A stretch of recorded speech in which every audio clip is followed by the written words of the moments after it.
Good noon. It is Wednesday, June 3rd, 2026. You are watching a special Q&A edition of DeProgram with Ted Rall and Jamarl Thomas. If you're watching in the 12 noon hour on YouTube or Rumble, we are live and we are taking your questions, comments, insults, whatever you have to say. And so please type them into the live chat on Rumble or YouTube. And producer Robby West, that's him right here, he will put them up in the live chat, and Jamarl and or myself will respond to anything you have to do as best to say or do as best as we can. We're normally here Monday through Friday, 9 to 10 a.m. Eastern time. But Mondays and Wednesdays, we do the Q&A. Sometimes we skip it. Mostly that's my fault. And we will... But this is one of those days when we're not skipping it. We're looking forward to interacting with you guys. I know Robby, to kill some time, maybe while the questions start to come in, he's pretends to know some shit about Christianity. I'm like, he's no Ted Rall. A lot of people call me Saint Theodosius. A lot of people say I'm at the right hand of God. A lot of people say that. I mean, I don't say that because that would be sacrilegious, but other people, I can't stop them from saying that. Yeah. So anyway, we could have a little discussion at some point, maybe sooner rather than later, about whether the gospel or scripture requires us to be kind to foreigners in our midst, or the strangers in our midst, or not. Kind, yes, but you have to invite them all in at the detriment of your people. That's the difference, right? I mean, that's the rub. Like, the Bible does not preach open borders. Well, the Bible didn't have to preach open borders because when the Bible was written, borders were open. Well, I'm pretty sure there are armies and things, and they would contest mass migrations of people going from one place over to another. But personally, I'm more interested in what's going on in Kuwait right now. That's what I'm looking at. All right, so why don't you tell us about that? By the way, some breaking news as we go in. This morning, JT and I covered this hostage standoff in Bakersfield, California. That's come to an end. The FBI shot the alleged hostage taker to death. I don't know if we have to use the weasel word alleged or purported or whatever. Once the person's dead, they can't sue you for libel. But anyway, the point is, like, the alleged perpetrator in this act, it could well be true that he was innocent. Anyway, the point is, they shot a guy that they say was the hostage taker. That hostage takeoff has come to an end at the Chase Manhattan Bank. And also, Robby, you were informing me just as we went on air that Iran struck Kuwait. Yeah, Iran's lighting them up as we speak. So the Kuwaiti International Airport has received significant damage. The video that's coming out is impressive. Kuwait's Civil Aviation Authority says the latest Iranian attack on the airport caused injuries and serious damage to a number of its facilities. It looks like the fuel tanks are no longer exist. The terminals are wrecked. I don't know. By the way. Yeah, that's what I'm looking at now. I don't know if this is a retaliation for the U.S. shooting at their tanker yesterday, or is this? That's what Iran says it is. Yeah. It is. I mean, they've been lighting them up all night. Like, there hasn't just been one attack. They've been going at it.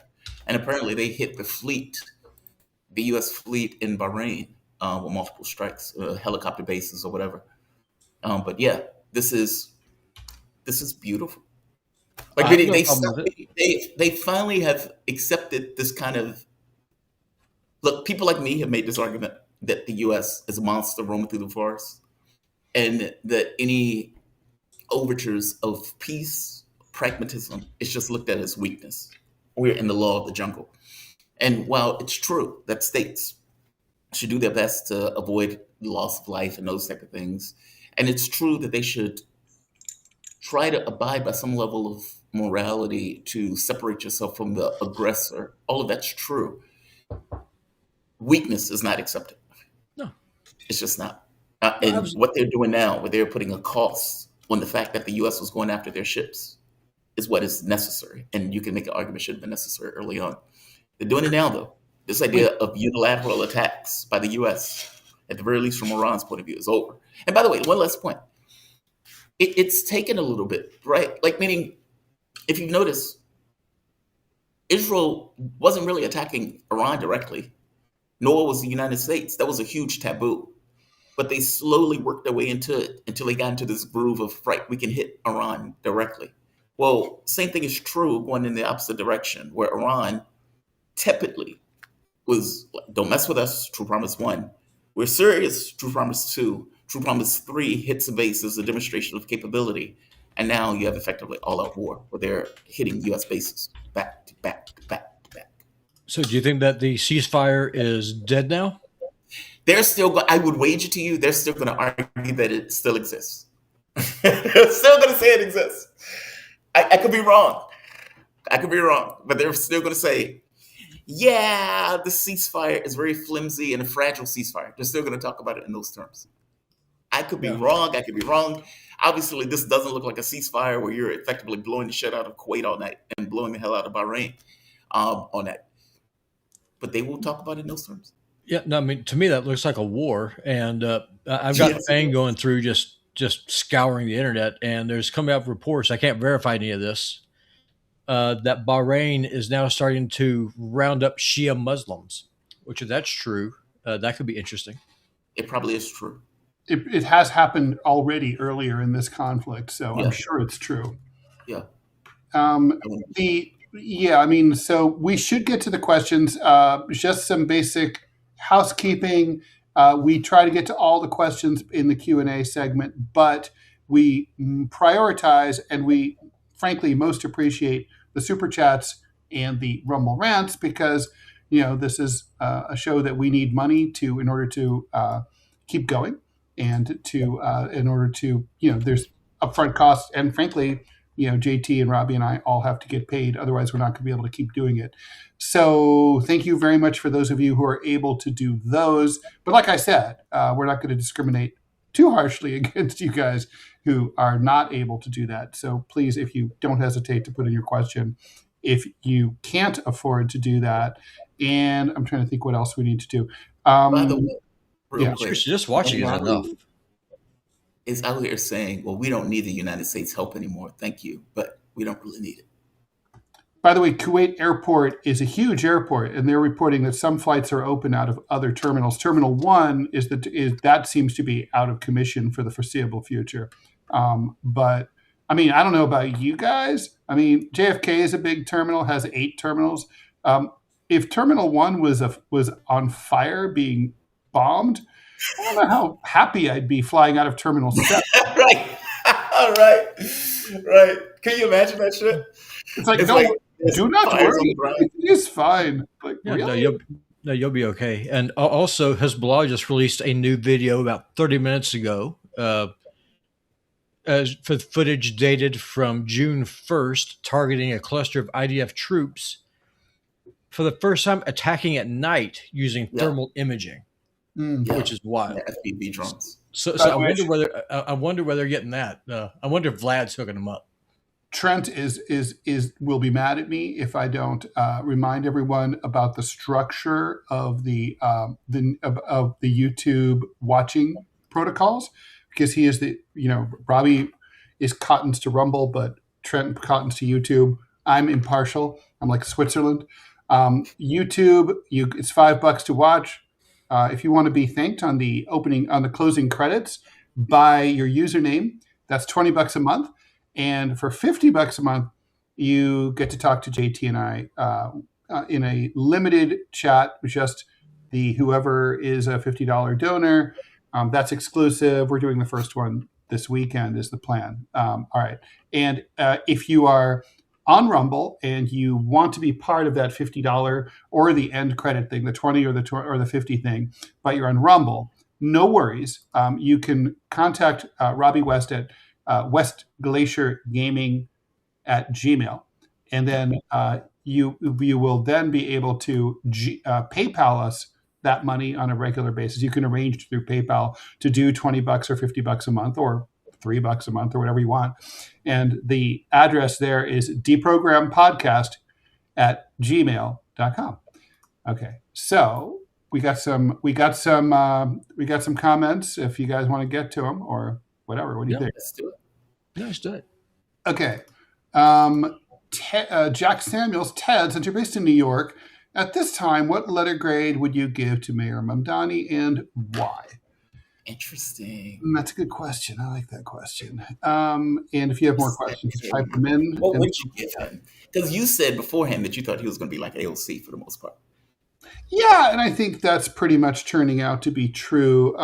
Look, it's been pretty good in terms of his involvement in remaining active, like being down on the ground and being accessible to ordinary New Yorkers. That's cool. He is continuing with his policy of trying to tax the rich, particularly through the pied-à-terre tax. He's been pretty smart about negotiating with our center-right DNC corporatist governor, who really does control a lot of the purse strings, Kathy Hochul, in New York State. So he's managed to have a good working relationship with her. That's not always something that New York mayors have had, like de Blasio and Cuomo didn't get along. So that's all going well. I would say he could certainly be more accessible to ordinary people. I think also he probably, I'll tell you, I'm going to hold one thing against him. It's going to surprise my left-wing fans. There's an economic development office that's basically just what it sounds like. The job of which is to encourage new business to come to New York and to encourage old business to stay in New York. That's the office that helped turn New York into a major site of filmmaking in the 1990s and 2000s. Basically, they created an economic development office to reach out to Hollywood and say, hey, come make movies here, TV shows, and so on. That office, he hasn't filled that spot. He became mayor on January 1st. It's June 3rd today. And New York is a major business hub. It's suffering dramatically after COVID. And I could see him thinking, okay, well, that's not really my base. But you got to cover all the bases when you're the mayor. So, all right. So that's just all my way of saying it's a mixed bag. Because it's early on, I'm going to give him a B plus. That grade could get worse unless we see some serious accomplishments. And, and we haven't seen this mayor undergo any kind of crisis yet. So that's going to be where the proof is in the pudding. Is there going to be an ICE riot? Is there going to be, a major storm or whatever, terrorist attack? Then we'll know what this mayor is made of. By the way, I agree with you about the economic office. We're in a capitalistic system. I don't care if you call yourself socialists. You have to make people's lives better. Jobs, productivity, abundance, especially abundance. Like just because you're a lefty doesn't mean you need to be poor, if that makes sense. Right. Yeah, exactly. That's the cliche that the right likes to say, like, oh, under socialism, you're all equal and you're all miserable and you're lining up for toilet paper. Not if it's working right, Here we go. Thanks so much. Thank you very, very so much for the dollar donation from FUSO. I worship Jobu, but I still can't hit a curveball. Jobu? Jobu? Jobu? I don't know. Oh, Jamu? Baraka? Jobu. Do you know who that is? Not a clue. Nary a one. FUSO for free. You can come on and clarify. Okay. My faves, comments on the Albania's protest and even burning the prime minister's home. The prime minister sold protected land to Kushner to build a resort, but the Albanians were not having it. U.S. could use some pointers from them. So I was in Albania for 2 months. Oh, yeah, you know Albania. I don't know if I say I'll know it. I was there You've been there a lot more than most Americans, yeah. True, because when I first was leaving, I was like, yeah, I'm going to Albania. I found rent for $300. And my mom was like, where? I said, Albania. I was like, it's in Europe. It's in Europe. Where? Like in War Dogs. Yeah. Well, I had to point it on the map. Like, okay, it's right here. It's this little place right here. Albania, it's Europe, but it's a rugged Europe. I said that way. Mm-hmm. It's rugged. The prime minister better watch his ass. They're burning down his house. Albanians are spicy. Yeah. Yeah, it's a spicy Europe. I'll say it that way. It's a Mhm. more rugged Europe. I mean, I was in Vlorë. It's kind of like this ocean resort type thing, and they had it on sale because it was kind of going into spring into summer, so it was still in the kind of off months. So they were trying to get the rent on properties off the people. It was nice. Like in the mornings, I would do the show at around 1 o'clock.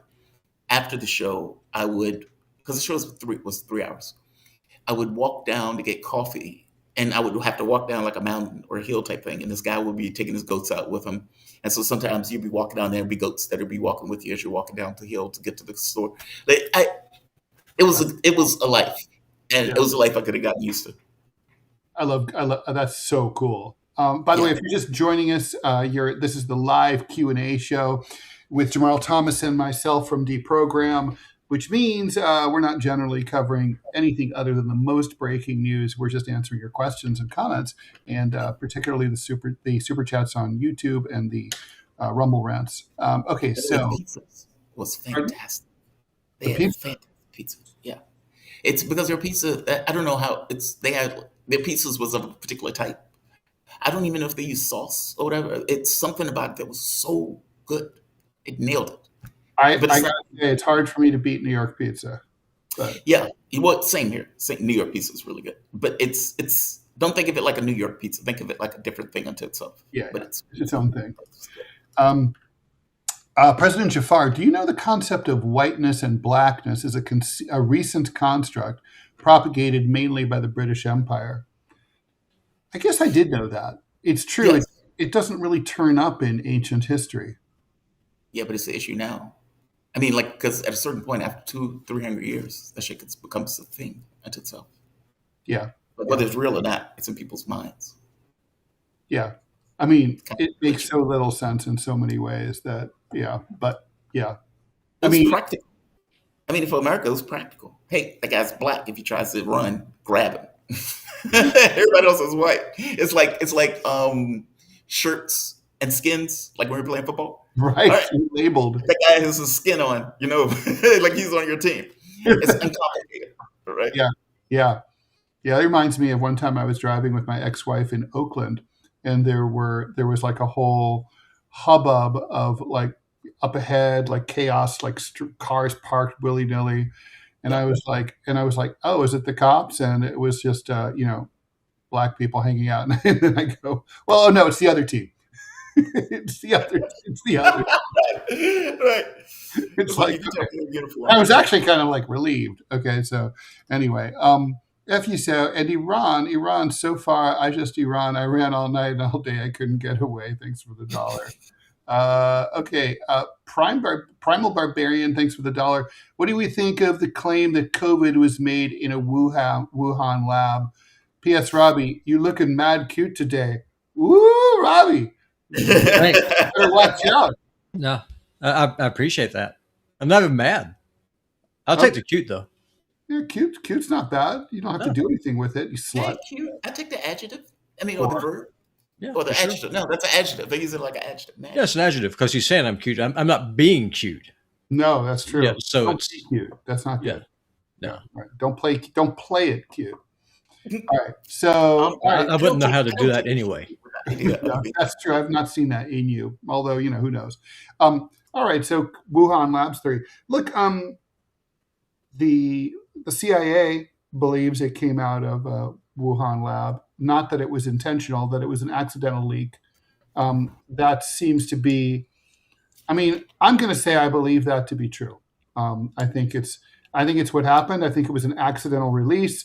I think that the fact that Dr. Fauci had a financial interest in this facility contributed to the desire not to pursue and investigate that narrative until it was really too late. And you can ask, does it matter? In an epidemic, it does matter. The point of origin really matters to help to control it and to try to identify the strain.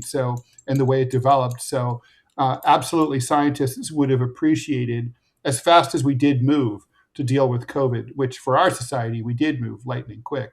Could have been faster. Lives might have been saved. So yeah, what do you think?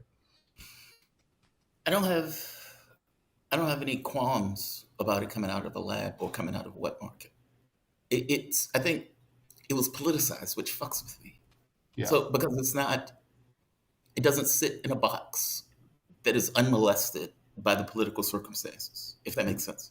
Like so many Trump screaming at the top of his lungs, it's a China virus.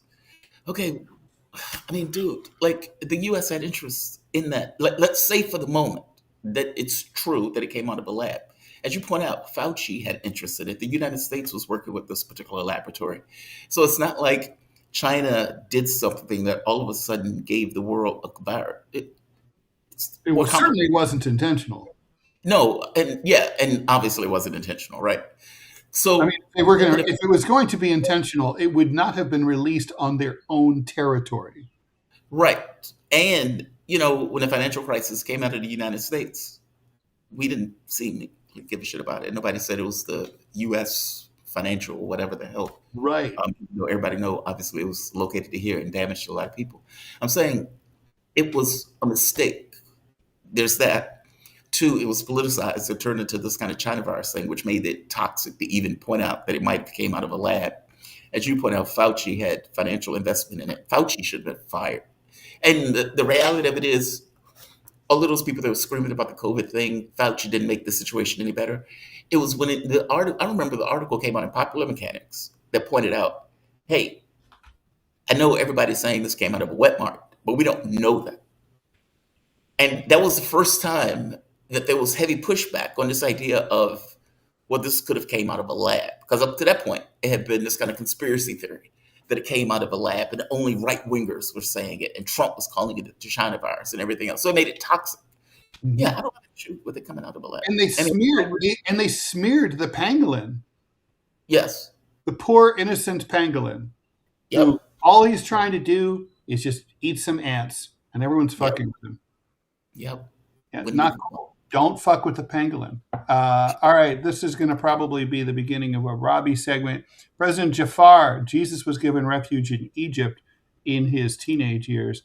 So we were in the earlier show this morning talking about the fact that the Bible specifically enjoins believers to Jews in the Old Testament, Christians in the New Testament, Christians in both, to help the stranger, welcome the stranger as if he, profusely.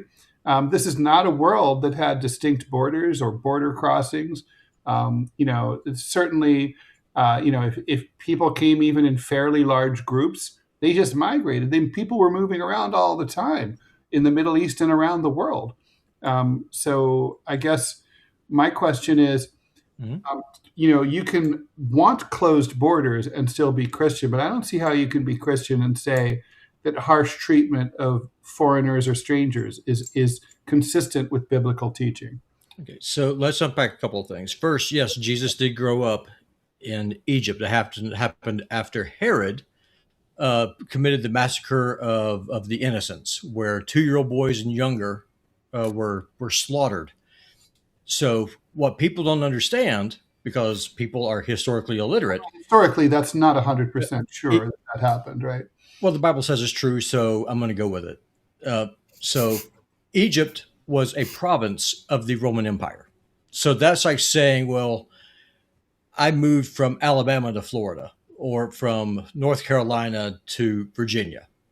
Okay, so what? It's the same. It's the same country. Wasn't it's really a vassal state with independent rule, kind of like Judea not in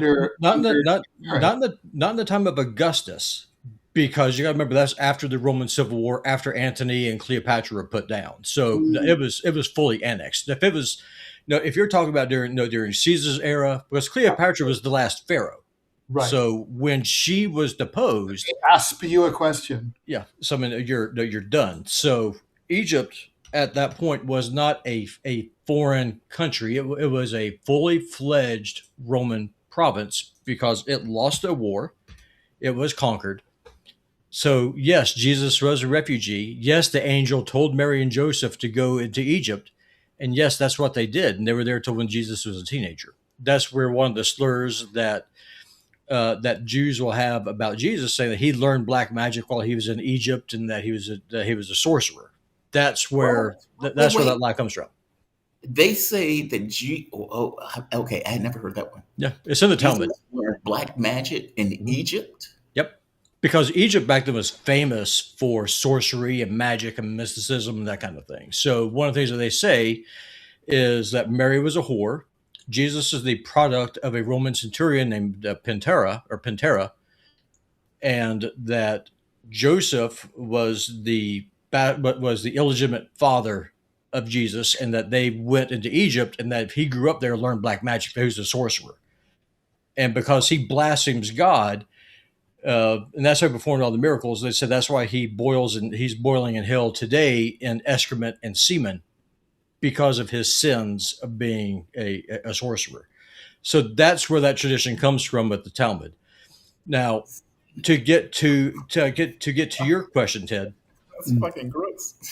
Oh, it's incredibly gross. It's also incredibly blasphemous. Now, to get to your point, you got to remember the entire point of Israel, the kingdom of Israel at the time, was to be a light to the nations. Yeah, you could be a foreigner. You could 100% go and live there. You could sojourn there.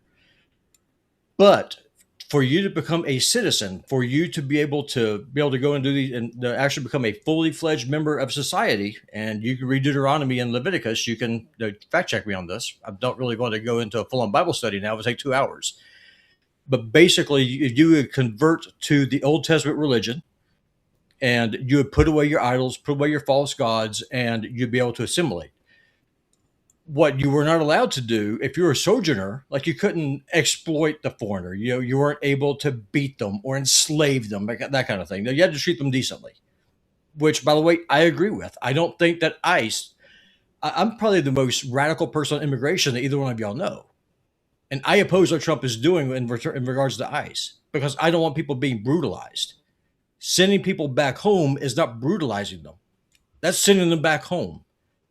You don't put them into a prison and give them a piece of bread every day, beat the hell out of them, or go full on Israeli and just start raping people. That's not what I want. I want them to go home. I think honestly, Robby, that I know you've said that before. And I think what happens is you don't say that very often, but you say deport them all very often. Yes. And because the way that this administration is doing it is abusive and violent and murderous in some cases, people are thinking that they think mistakenly that you approve of the way it's being done. That's sort of the way Americans kind of think, right? Like it's sort of, if you say like, I'm not voting for Kamala Harris, people are like, well, then you must be voting for Trump. It's like, no, I'm not. But you know what I mean? I think that's what's happening. Oh, maybe, but I mean, all you got to do is just check the public record. I mean, I've said this a crap ton of times. I know. This is how people go. Well, you always have to be like, I don't like the way they're doing it. The way they're doing it. Yeah. Then just ask the question. I'll tell you. I mean, there's a right way and a wrong way to do something. The right thing to do is mass deportations, close the border, and put the American people first. I was born in 1976. I grew up under Reagan. Reagan did the amnesty with the promise that the borders would be closed and that this will never happen again. Yep, that promise has been broken repeatedly every decade that I've been on this mudball. And I've had enough of it.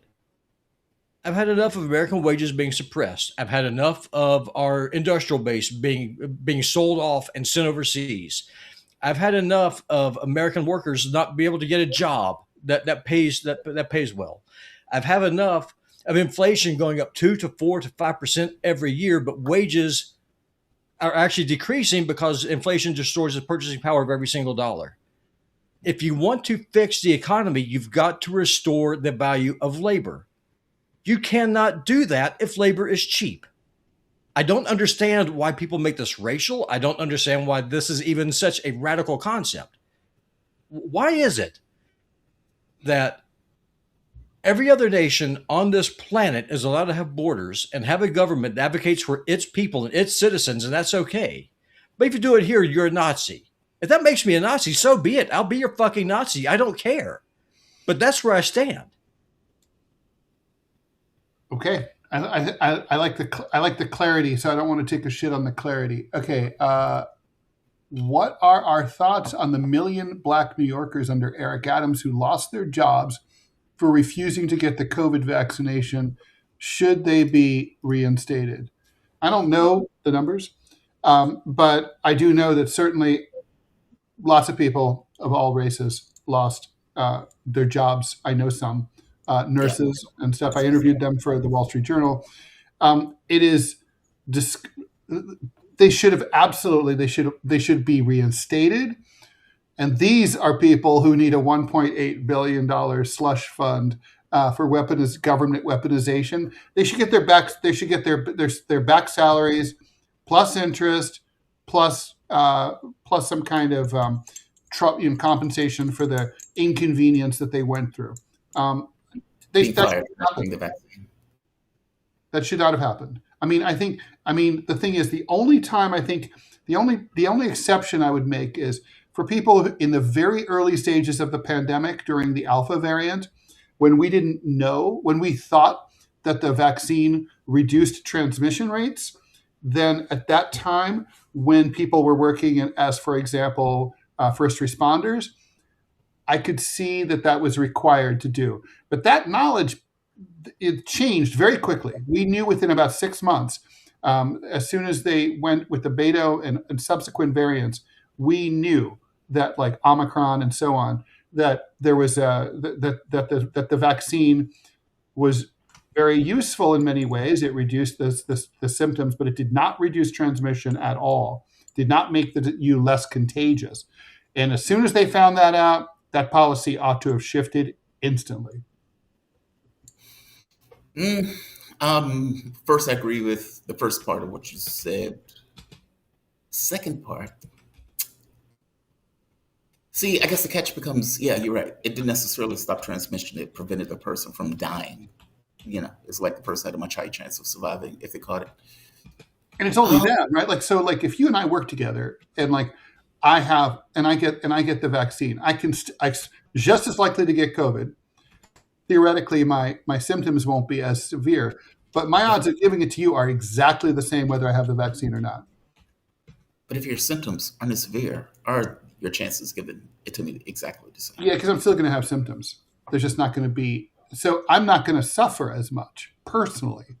So it's for my good, but I guess I'm okay with it. There needs to be some kind of reconciliation for the COVID stuff.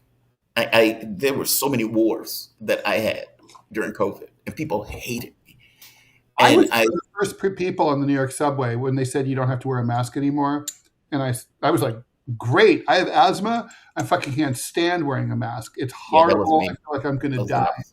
I was the opposite. I thought people were giving me so many dirty looks on the subway. And I'm like, it's legal not to wear a mask. Fuck you. I would have been one of those people giving you dirty looks. It depends on when, though. At a certain point, I was done with it. I was like, okay, I'm out. I'm not getting any more shots. I'm fucking done with these masks. Well, if you had asthma, you'd have trouble with the mask. Yeah, but see, I thought I was going to die. So did I. That's why I got so many shots. Well, I got 2. No, I got 3, I think. I got 8. Are you shitting me? No.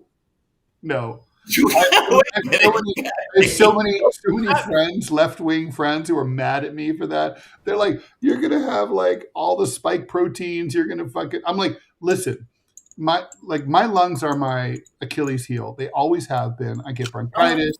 I've had swine flu. I've had pneumonia more times than I can count. I'm like, as soon as I heard evil respiratory disease, I'm like, if it was a 1% chance that I was not going to die, I was taking it. If you told me 99% chance that I'm going to die from taking the shot, I would have been like, done. Okay, so I thought I was intense on this run, and I had 3 shots. Because look, I was traveling and shit, and I was wearing 2 masks. I was standing 6 feet away from people. I was being a dick to people. When they didn't have a mask, when they were coughing, it was giving dirty looks, motherfucker. When people were coughing with no mask, like on the train, I was not happy. No, me either. Yeah. And that was even abroad.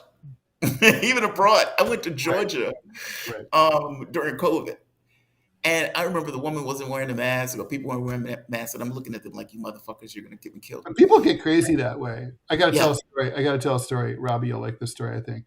So this was pre-COVID. I had a cold.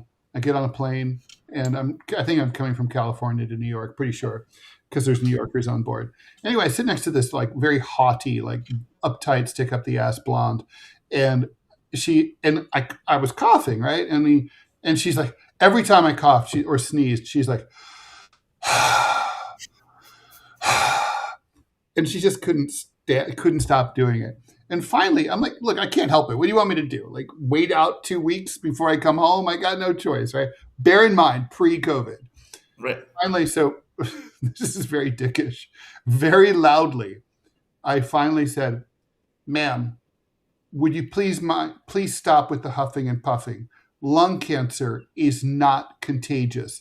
This is my last flight, and I would like to look out on the clouds for one last time without listening to you carrying on like this. You said that?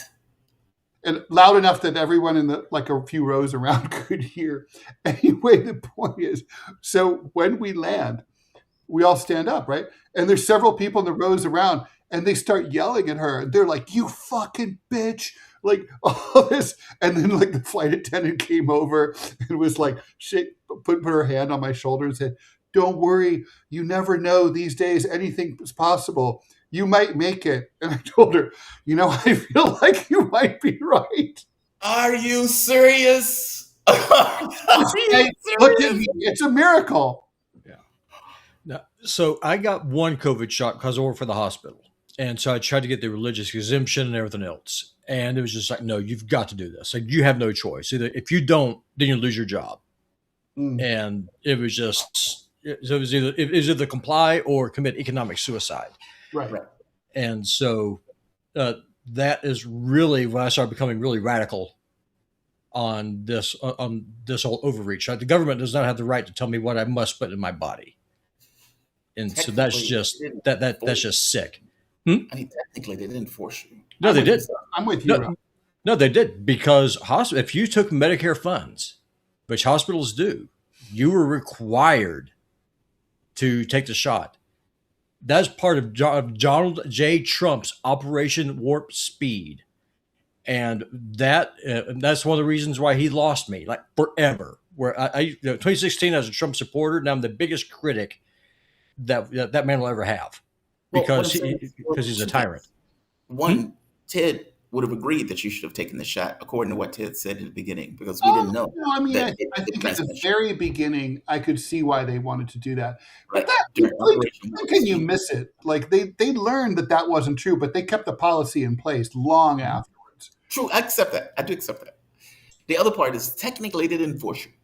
No, well, technically, no, they did, because if you worked for a facility that took Medicare funds, you were required to take the shot. If you did not take the shot, you would lose your job. Right. So, and what part of that is there not a requirement? Either you comply, or I'm going to put you in the ground, economically.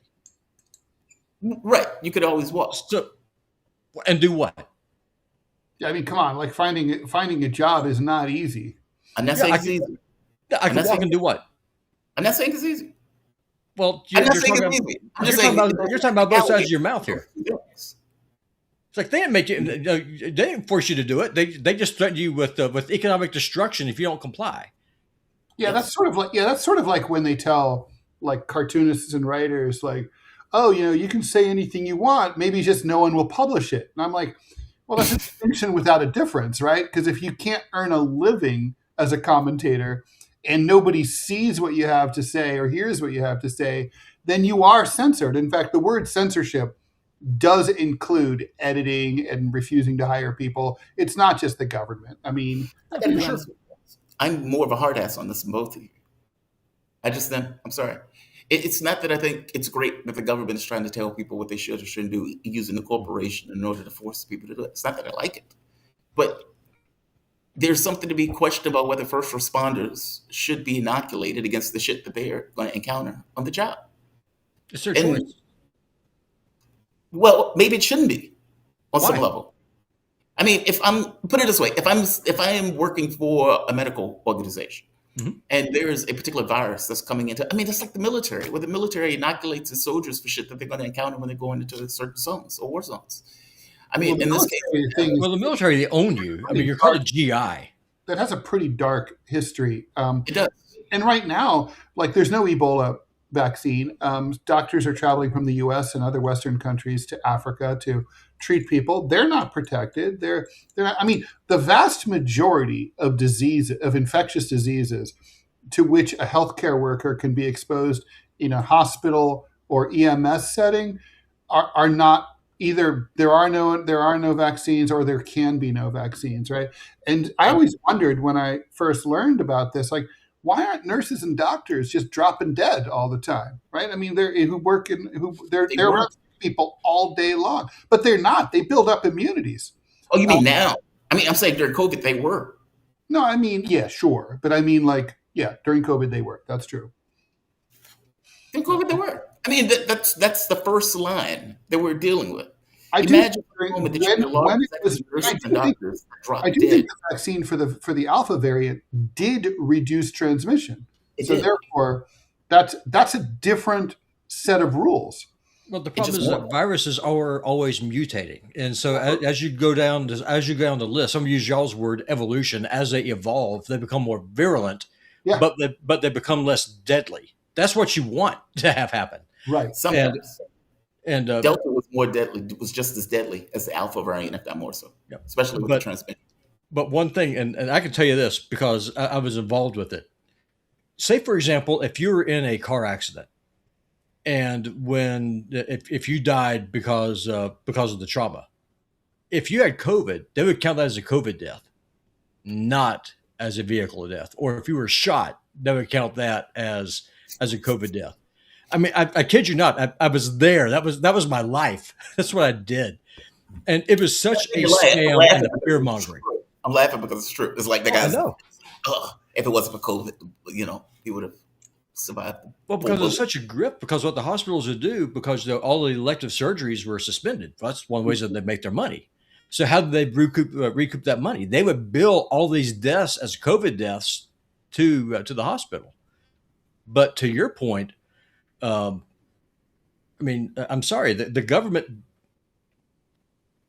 if the government can then tell you what you must purchase or what you must put in your body, you have no autonomy. You're a slave. You're not a citizen.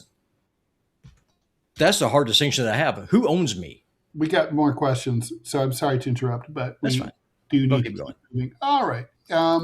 President Jafar, thanks for the 5. Since Robby doesn't want immigrants in the U.S., why should the Middle East want Ashkenazis from Europe and the Middle East backed by the United States? I don't think he would disagree with you. They shouldn't be there. The state of Israel should not exist. I mean, they should be in Poland. They should go back from the land from which they spawned.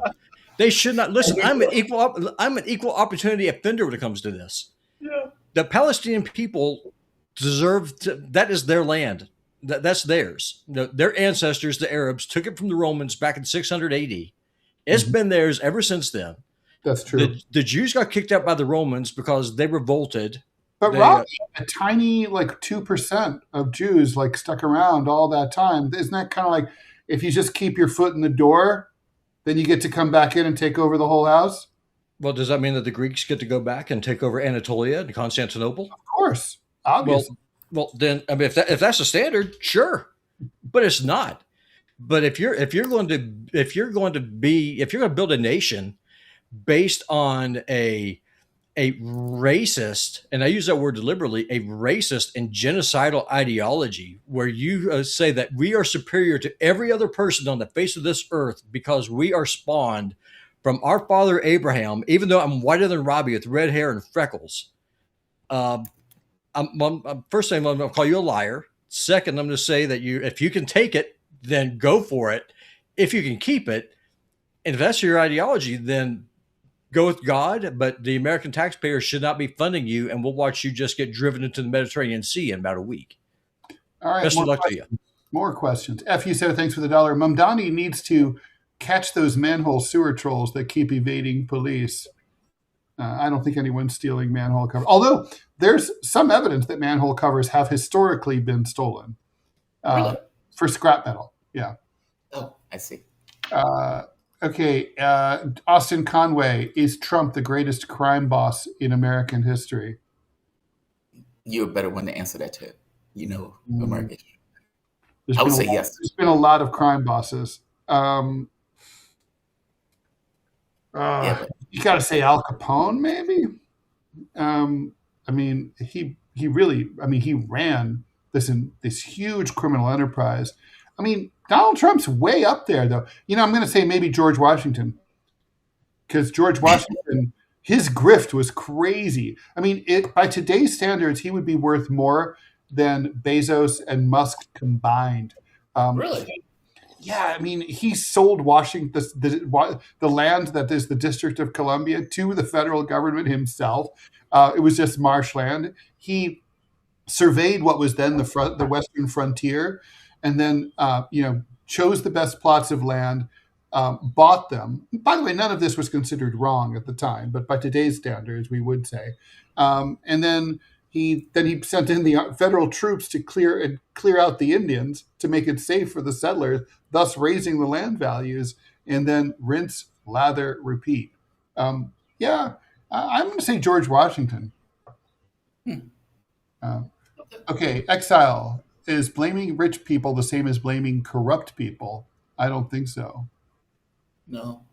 I don't think so I mean, either. we should not corrupt. I mean, Not all rich people are corrupt, but great wealth usually, to quote Balzac, right? Is it Balzac? Behind every great fortune is a crime, Yeah. or is it Voltaire? I can never remember I mean, which. but when we say rich, that could be $1 million or $3 million, technically. I mean, but we're talking about great wealth. We're talking about like Bezos or Musk. Mhm. Yeah, Or do you talking about just rich in general? I think just rich in general. But I can write a book and never get rich on a book. Is that me being corrupt? Yeah, no, not. I would say not. Captain Obvious, thanks for the $4. Ted, did you ever go and research the Calhoun experiment? Yes, I did. Also, the reference to missing the curveball came from the movie Major League. I like sports movies and sports comedies, and I've never seen Major League. So that goes on my list, even though I'm not a That's sports Sheen, person. right? Pardon? Charlie Sheen, Major League. Yeah, and I like Charlie Sheen in his That was ride. actually a good movie. Really? Yeah, it was actually good. Mr. Baseball is my favorite sports movie. You ever seen Is that? it? Oh, it's hilarious. I've never seen it. Yeah, it's Tom Selleck. It's back in the 90s. Absolutely I hilarious. remember that. Incredibly inappropriate. Freaking love it. This Major Natural League is gets sent to good. Japan, and it's just awesome. Like he just insults the entire country. It's 8 awesome. Men Out, one of my favorites. What's the most inappropriate movie you think you've seen? Sports or in general? In general. Oh, it's got to be, for me, it's either got to be Ilsa She-Wolf of the SS or Freddie Got Fingered. I remember Freddie Got Fingered. That's with Tom Green, right? Yeah. Heartbreak Ridge. Heartbreak Ridge. Now, what's Heartbreak Ridge? That sounds So it's a Clint Eastwood movie. It's based. He is a gunnery sergeant in the Marine Corps on his last tour. He's about to get pushed out. Set just before the invasion of Grenada. Well, we're on YouTube, so I can't say the word, but the word referring to a bundle of sticks being burned is used often. It is incredibly inappropriate. It would be considered homophobic by today's standards. Absolutely just awesome movie. Highly recommend it. You will learn so many colorful phrases. There's no real bad Clint Eastwood movies, except maybe the one with the orangutan. His best one, I think, is Outlaw Josie Wales. Oh, that's a fantastic film. Awesome movie. Also, The Beguiled. Awesome. Yeah, but seriously, get Heartbreak Ridge. Watch it. It will change your life. Okay. I'll check. All right, I will do that. All right. Exile, thanks for the $2. Peaceful Constitutional Military Legal Rescue. I don't really know what that's a reference to. If you do, let me know. Frank Friel, thanks so much for the $5. Looks like the U.S. is willing to sacrifice northern Israel. in a bluff over Beirut. Israel will attack. Will Iran stick to it? Yes, they'll stick to it. They have to. They don't have a choice. But because look, the issue is credibility. Yeah. That's important. It's not. That's not a nothing thing. And they didn't have credibility before. They frittered it away. So there's They got it now. they got to get. Right. Yeah, they have it again, and now they have it, and they're not going to give it up. Yeah. Right. That's deterrence, and they've gotten accustomed to hitting and blowing up shit that belongs to the U.S., which probably feels good. Probably feels good to be like, hey, we blew up that base. Woo, that place is on fire. I caught COVID only once, and it was at the Metallica concert at SoFi Stadium. Was it worth it? I like Metallica. Not enough to see them live, I think, but they're all right. They caught a lot of shit for their stance against music pirating. Remember that? They were like really anti-Napster. Well, they should have. It's like, you're not cool. You want us to pay for your music? What? Yeah, it's that part, right? It's like, dude, I'm doing a job. What the fuck? I mean, like, imagine for the moment if somebody was like, yeah, we don't want to pay. That always blows my mind when somebody says, well, I don't want to pay for a psychic reading. It's like, but they're doing work. Even if you think it's bullshit. They're doing work. When It's like you're in a lawsuit, you're But never they're not- cool. You're not the cool person. I mean, it's like I know because I've been the plaintiff in several lawsuits, and it's like, yeah. It's like, if you were cool, you wouldn't sue. It's funny, in the LA Times thing, people they did support me, but they kind of thought I was the defendant. They kept saying like defend Ted Rall, and it was like, well, there's a moral defense, but I'm the plaintiff here. I mean, I'm suing them.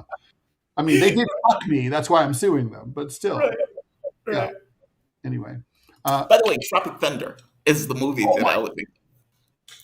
With what's his name? Jr. Doing a black guy. Oh, it's so good. It's so good. Yeah, Robert Downey Jr. in blackface. Yeah, in blackface. Crazy. That is the funniest shit ever. Ben Stiller. Yeah, that is the funniest fucking thing ever. And what's wild about it, they asked Robert Downey Jr. Apparently, he stayed in character the entire film. Like, he stayed in that character. He didn't deviate from the character. I know. Oh, that is the funniest shit ever. That's so fucking. Yeah, no, that is a crazy film. It's the kind of thing where you're like, I'm not sure you could make that now. You couldn't make that today. I don't even know how they made that shit then. I mean, No. the Tom Cruise with the knuckles and shit like that. Oh, Yeah. man, that's just wild. No, they just had like carte blanche. They're just like, we're fucking going hog wild. And it worked. Yeah. Well, Freddy Got Fingered, by the way, is, granted, super bro-y and very masculine. Yeah. Fucking great, though. But there's nothing wrong with...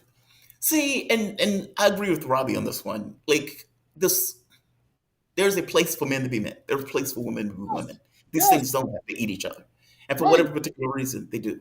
It's like people can't just... It's like, oh, look at him sitting there with his legs open. It's like, how does it bother you? I don't Like need when to they look at Putin, right? They'd be like, he's sitting there like such a man, and his legs are open, and it's like, okay, he's sitting there, he's getting comfortable. What's the fuck is your issue? Right. It's so funny, right? Like on online dating, ladies get really upset if they're like, all these guys, and they're like, picture of them holding a fish, or like they're in their gross tank top shirts or whatever. I'm like, fair. Okay, fair. I don't know, because I have not looked at, a lot of male dating profiles. But the ones I've seen, like over people's, like over my mom's shoulders, were like, oh God. But, you ladies have your cliches too. Like, yoga on the beach. Like, Yes. come on, stop. Or like, don't need it. Don't need it. Don't want it. Don't need it. Oh, look, we're drinking tea. No tea. No, I'm not having tea with you. Horses are people too. Papa Ted, thanks for the $5. Could you regale us with another Rall family tale from the war? If JT and Robby have any interesting family stories, I'd love to hear as well. Love the shows, guys. Thank you so much. All right. Well, from the war. Okay, here I'll tell you a story from the war. So this one's not a fun story, but it's a story anyway. And trigger warning, I don't give those ever, but here's a trigger warning. This is a disturbing story. If there's a kid listening, get them out of here. All right. So my mom she said that her teachers were really, they had a lot of corporal punishment in school. And during the Vichy regime under the Nazi occupation, she was basically ages 5 to 9. So when she was 7 in second grade, living in southern France, she had her second grade teacher. She said was the only really nice, kind, teacher who strove to connect. She was a young lady to connect with the students instead of being like an old battle axe who would go back if you missed a story and whack you over the face with a ruler or something. And Jamarl, there you are. Okay, so you were gone for a second. So she loved her second grade teacher. Anyway, one morning she comes during class. A couple of Gestapo agents pull up in front of the little school in the middle of nowhere. They march in with the head of school, and the German guy announces to the class in French, "Your teacher is a terrorist. She has been fighting with partisans against the government and against the German occupation authorities. And today you are going to learn what happens to terrorists." And so they took her out and they gathered all the kids out in the courtyard. They tied the teacher to a tree and they formed a firing squad and they executed her in front of the kids. Then they left her body hanging from the tree while the kids were ordered back to class. The body was still there at the end of the day when they filed out. That's hardcore. Hardcore. Yeah. See, we don't have to recover from something like that. Those lessons here in the States. Because we should know what that shit is like in real life, in practice. And they forget what the fuck happened in the Second World War to the detriment of Europe. Yeah. Well, I never, knowing stories like that, I never understood why France went into an economic partnership with Germany called the EU. Yeah. That's what it was. They were the two founding states. I mean, look, you don't have to stay at war. I'm glad they're not, but really? That's hardcore. Yeah, I don't have any stories like that. The wife that I never had, my ex-girlfriend, she's Austrian. She has stories like that, which always blows my mind when I hear it. Because it's so, we don't have stories like that. Like, not, let's say, Americans per se, not, that's, like some of the shit that she told me over the course of the war was, you sit there and you think to yourself, like, what? Because she's telling from an Austrian point of view, like, meaning from the point of view of the aggressors, right? The Nazis. Right. As opposed to the point of view of the French, who, and even then she'll say something like, yeah, the Russians did so-and-so. And it's like, you guys fucking invaded. Are you serious? I wonder why the Russians ever came there. Yeah. She told me one story one day where she said I think she said it was her grandfather. God, I hope she's not watching this. She's gonna lose her shit. She told me her grandmother, I think it was her grandmother, was in the farm, because many of these groups had farms. I mean, even now, her family has a farm. And that the Russian soldiers came to the farm. And, there was a lot of rapes that took place as vengeance for what was taking place in regards to the Soviet Union and the number of people that they killed. And, there's stories about how, there would be a person getting raped by multiple people and the parent would just have to watch, or at the very least would be like, hey, could you please give my daughter a break because 5 guys have already raped her today and she needs a break. Like, it was stuff like that happening in regards as a norm. And she was talking about how soldiers came in, just broke into the house, and she would use her broom, basically says get away, get away, get away. No, she was able to get away without being molested, but some of the stories, man, are just mind-blowing. But again, it's like it's being told from this opposite point of view, this point of view of the aggressor and the grievance of the aggressor. Like, oh, they took my grandfather, they put him in a prison camp, and they didn't send him back for 20 years. You fucking invaded. It's like, are you serious? But it's fascinating hearing that point of view. I don't know. I mean, especially because, look, let's face it, not all Germans voted for Hitler. Many Germans lived there on sufferance. Many were socialists. They didn't like him. People were drafted. I mean, when my grandfather was basically jumped into the French resistance, and I'll tell you this story because it's important. He was really pissed because he wasn't going to join the resistance. He thought they were a bunch of wankers, but he worked for the PTT, which is the Post Telegraph Telephone, which was stringing telephone lines and rural electrification. Even during Vichy, right? They were bringing power and phones to the countryside. And those guys, they were all CGT, Communist Labor Union, all tied in with the French resistance. They're like, "Come on, Charles, you like explosives. We have things to blow up. Come on, let's do it." So anyway, he didn't want to join. He had one pair of shoes, dropped him off at the cobbler's place on a Friday. Guy said, "Come back Monday." Over the weekend, the guy's deported because he's Jewish, right? My grandfather comes back to his house and he's like, "Fuck those Germans. They fucked up the economy. They fucking invaded the country. They're oppressing us. They treat us like shit. And now they fucking stole my shoes." And he was so fucking pissed that he went and told his comrades at work, wearing like a piece of tire under strapped to his feet, "I'm in." So they're like, "All right, well, we have to know that you're for real. We have to know that you're not a spy. So that you're not with the milice," which is what the Vichy secret police was called. "So you have to kill a German in broad daylight in front of everyone, so everyone knows that you did it." So they jumped him in like in a gang. And so to prove his bona fides. So he and his comrade waited outside a bistro, and late in the afternoon, two Germans tumbled out from the Wehrmacht, a sergeant and a private. They followed him down the street, shot them both in the back. One died right away. The other one just wouldn't fucking die. They kept shooting him. And then his comrades like, "Get their papers, get their wallets," because they can use those papers for forgeries and stuff like later on, right? So he stole the guy's wallet that he shot, and they ran to the safe house. He opened the wallet, and on the guy's ID card for the Wehrmacht, there was a stamp that indicated politically unreliable. And my grandfather told the story, and what that meant was he was a communist or a socialist. He was a conscript, didn't want to be there. It's like he didn't volunteer. He was anti-Nazi. They drafted him and sent him to the war anyway.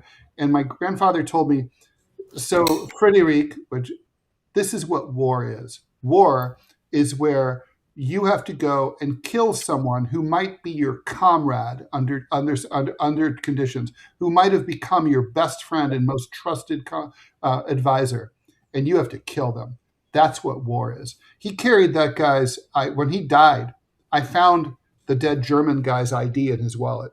Oh. Carried it with him his entire life, and also the pictures of his two daughters back in Berlin. Wow. This is why I don't celebrate. When I used to watch the 12-Day War, there was a theme on my show about me drinking coffee while Israelis got crashed, basically Israel get smashed. It was obviously to relieve some of the pent-up frustration from watching them commit a genocide. And it felt like God's vengeance, watching missiles slam into refinery, people and places, etc. When I watch Ukraine, I don't have that feeling for that exact reason. I know many of those guys the majority of the country didn't want the war. Many of the people who are thrown onto the front lines and getting killed are just conscripts. It's like haberdashers, dancers, that snatching people who are walking their dogs, stuff like that. It doesn't thrill me. It doesn't fill me with anything other than this is a catastrophe. And shit like that makes it, that nails it. Oh, that's horrendous. Yeah. That is horrendous. The only story that I have is from my grandfather's grandfather. We have his diary still. So, cool. So when Virginia seceded, his family lived in what's now West Virginia. They lived just south of what's called Chet Mountain. So it was a small little farm. My family did not own slaves. They were just like most people. They were just normal farmers. They weren't plantation owners. When Virginia seceded, my ancestor, my granddad's granddad, so I guess my great great grandfather, he went with Virginia, joined the Virginia Home Guard, eventually became a member of the Army of Northern Virginia, originally served under Stonewall Jackson, and then later under Jeb Stuart. His brother sided with the Union. So just like the old trope of brother against brother was really the real thing. Yeah. When the war started, he sent his family, so they'd be safe, to go live with his wife's mom outside of Atlanta. Well, when Sherman went down there with his march to the sea, they hung his wife and their 4 kids, and he found out about it. It was after the war. He found out about it, and at Appomattox, he never surrendered. For him, it became personal. So he made it his life's mission to hunt bluecoats.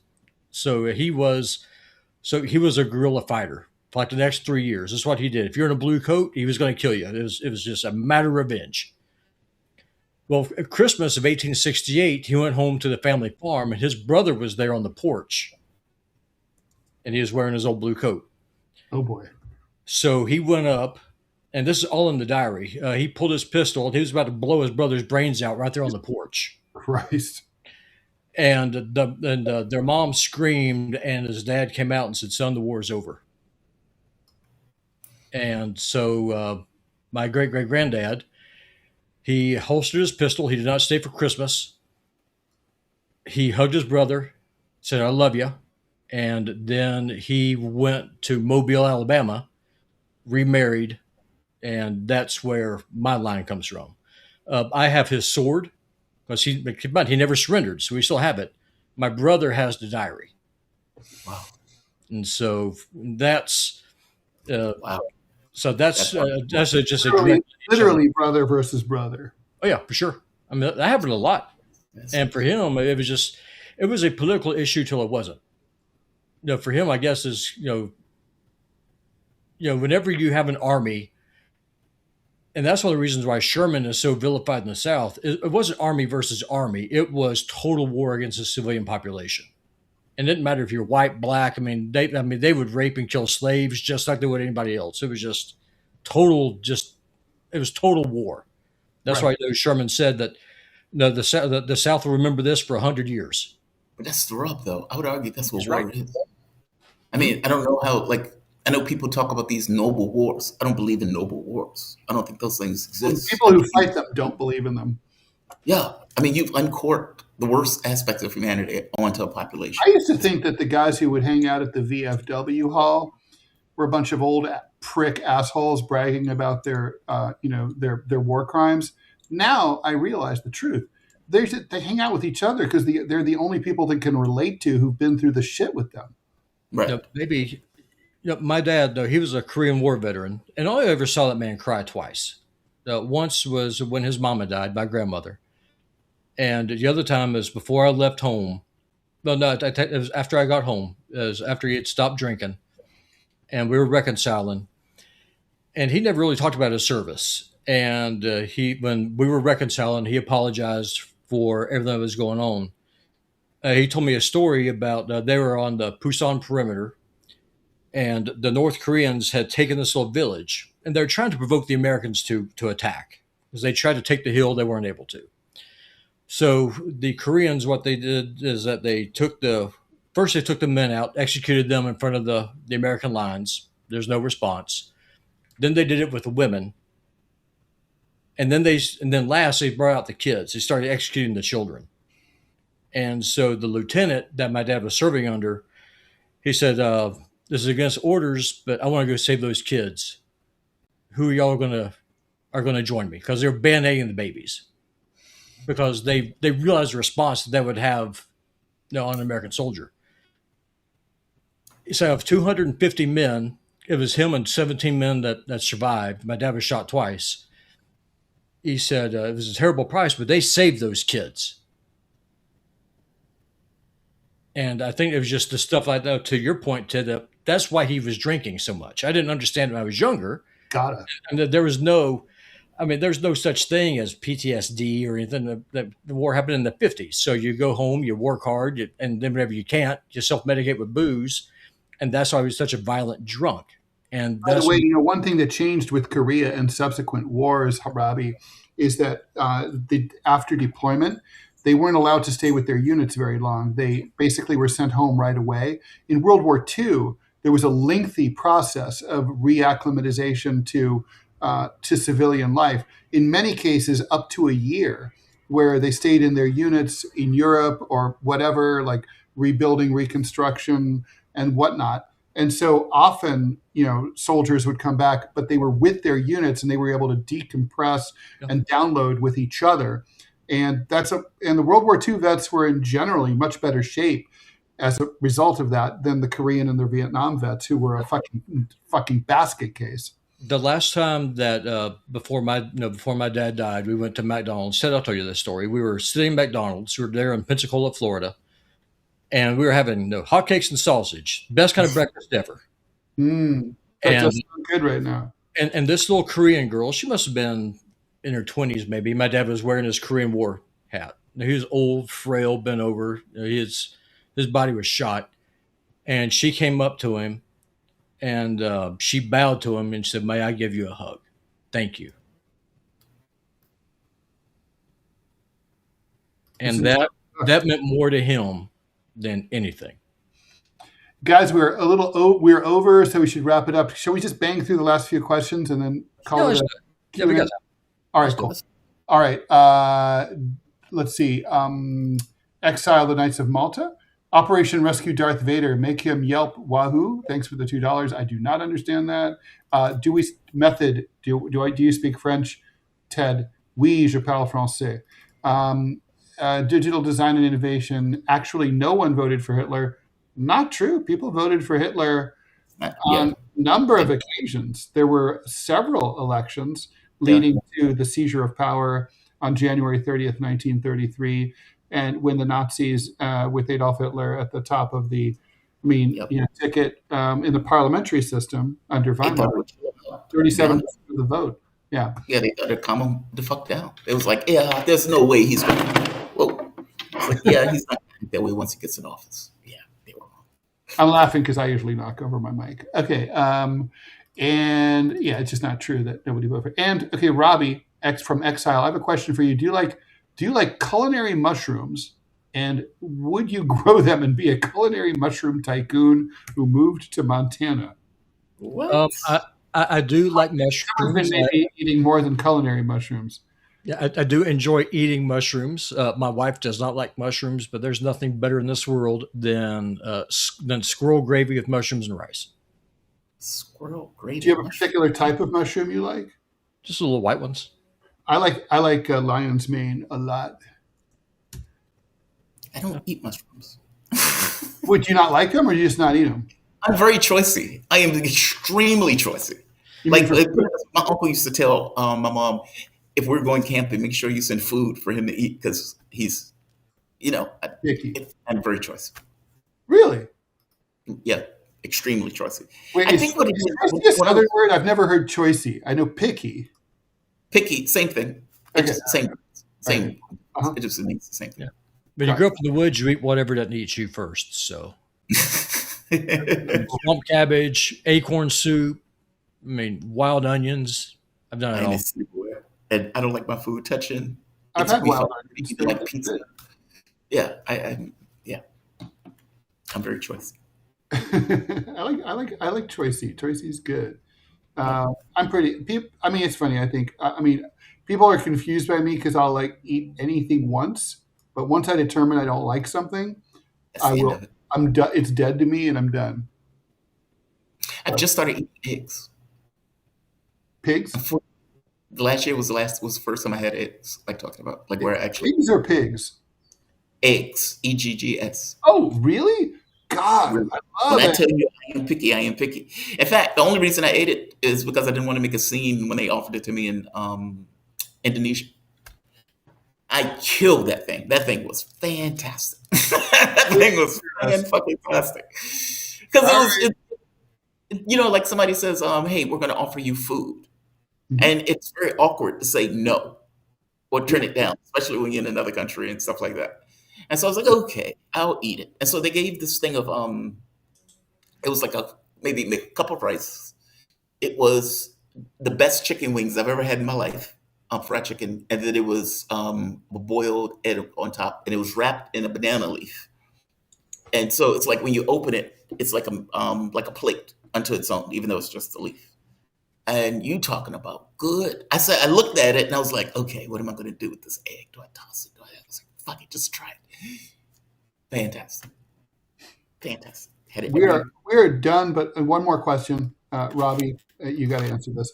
No question, but it pleased me greatly last week to see you cuddle your cat. Please tell us a little bit about him or her. So Fernie, unfortunately, is no longer with us.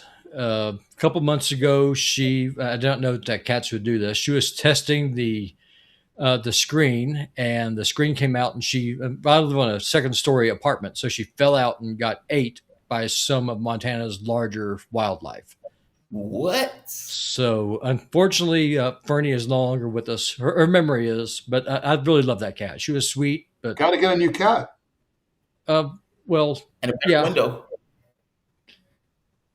Yeah, it's just what sucks is that here where we rent, there's a $70 a month pet fee, and right now I just can't afford that. Yeah, I hear that. That sucks. It's ridiculous. Yeah. I hate landlords. Listen, I would go full communist if we could abolish landlordism. Yeah, well, that in communist China, that's mostly what it was all about. Guys, thanks for tuning in. Great fun with you too. Thank you for hanging out with me for the last hour and 15 minutes. We will do it again tomorrow, 9 a.m. Eastern Time to 10 a.m. Eastern Time. DeProgram with Ted Rall and Jamarl Thomas, 9 to 10 a.m. every day, Monday through Friday. Producer Robby West, thank you so much for all you do. Thank you so much for supporting the show. And you guys have the subscription information on YouTube. Based Robby, fuck landlords, from horses are people too. Agreed. And ciao. Have a good one, guys.